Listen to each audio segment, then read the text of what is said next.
ಕರ್ನಾಟಕ ಕಾರ್ಯನಿರತರ ಪತ್ರಕರ್ತ ಸಂಘದ ಕಡಬ ತಾಲೂಕು ಘಟಕ ವತಿಯಿಂದ ಪತ್ರಿಕಾ ದಿನಾಚರಣೆ ಕಾರ್ಯಕ್ರಮ ನೂಜಿಬಾಳ್ತಿಲ ಬೆತನಿ ಪದವಿ ಪೂರ್ವ ಕಾಲೇಜಿನಲ್ಲಿ ಶನಿವಾರ ನಡೆಯಿತು.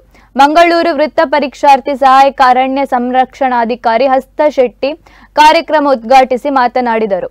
ಪತ್ರಿಕೆ ಮಾಧ್ಯಮಗಳು ನಮ್ಮ ಸುತ್ತಮುತ್ತ ನಡೆಯುವ ಆಗುಹೋಗುಗಳನ್ನು ತಿಳಿಸುವ ಜೊತೆಗೆ ವಿದ್ಯಾರ್ಥಿಗಳಿಗೆ ಸ್ಪರ್ಧಾತ್ಮಕ ಪರೀಕ್ಷೆ ಎದುರಿಸುವಲ್ಲಿ ಮಾಹಿತಿಯನ್ನು ಒದಗಿಸುತ್ತದೆ. ಪತ್ರಿಕೆಗಳನ್ನು ಮೊಬೈಲ್ನಲ್ಲಿ ಓದುವ ಬದಲು ಪತ್ರಿಕೆಗಳನ್ನು ಕೊಂಡು ಓದಬೇಕು. ಸಾಮಾಜಿಕ ಜಾಲತಾಣಗಳ ಮೂಲಕ ಬರುವ ಮಾಹಿತಿಗಿಂತ ಪತ್ರಿಕೆ ಪುಸ್ತಕಗಳ ಓದುವ ಮಾಹಿತಿ ಹೆಚ್ಚಿನ ಜ್ಞಾನ ನೀಡುತ್ತದೆ ಎಂದರು.